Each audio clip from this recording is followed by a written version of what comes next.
menapak tilas balik sejarah seiring bergulirnya waktu. Dari perjuangan para tetua masing-masing suku melawan sekutu.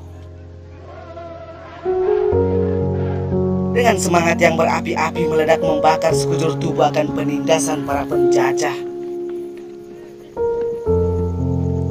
Berjuang melawan hak hidup bermandikan keringat romusa dan cambukan lontar di atas punggung yang lusuh bermandikan darah. Ini sejarah, bukan alkisah dongeng pengantar tidur.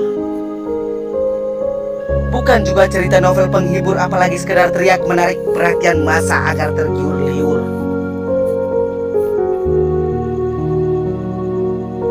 Cerita dimulai dalam perang dengan parang.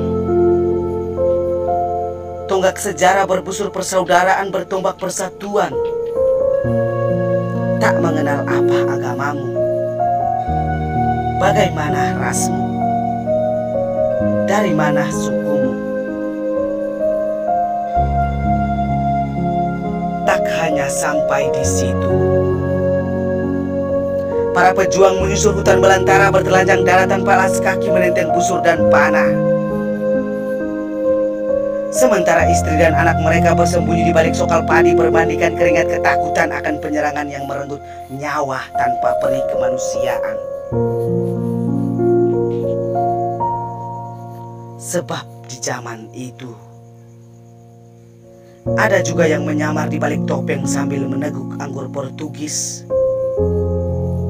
Dan pengkhianat itu melaknat saudaranya sendiri sebab politik adu domba oportunis. Peperangan demi peperangan, perjuangan demi perjuangan. Tak sedikit nyawa yang hilang dalam hutan belantara yang tak terdeteksi. Sebab di zaman itu belum ada polisi, belum ada dokter ataupun para mantri.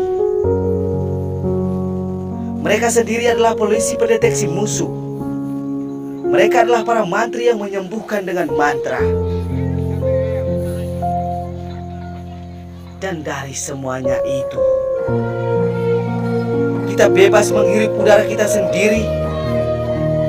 Kita bebas tidur di atas tikar rumah kita sendiri tanpa harus bersembunyi.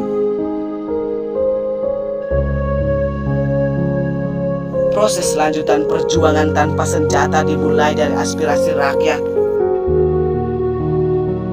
Dari dua tongkat pernyataan statement 7 Maret 54 dan pernyataan memorandum 7 Maret 99. Lantas untuk apa semuanya ini? Kepada siapa mereka berjuang? Yang jelas untuk kita, yang adalah anak dan cucu mereka. Lalu apakah kita mengenang itu? Apakah kita telah benar-benar melanjutkan perjuangan mereka? Bukan tidak, namun belum. Sebab ada yang tulus namun ada yang berakal bulus. Sebagian berjuang tak peduli uang. Sebagiannya lagi berjuang menangkap peluang.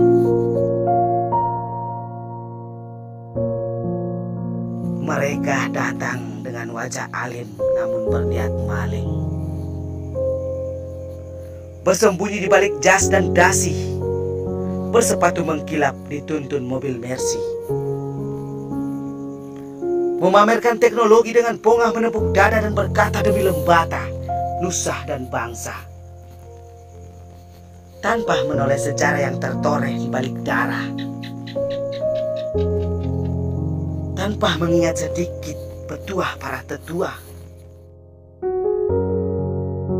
Mereka sibuk menghitung rupiah yang tersimpan di balik brankas menyerupai peti mati. Mereka sibuk merebut kursi sampai mencaci saudaranya sendiri. Hingga warisan harta nenek moyang terjual demi tahta. Dari Lomlen ke Lembata, dari pegunungan hingga tanah rata, masih banyak yang harus ditata.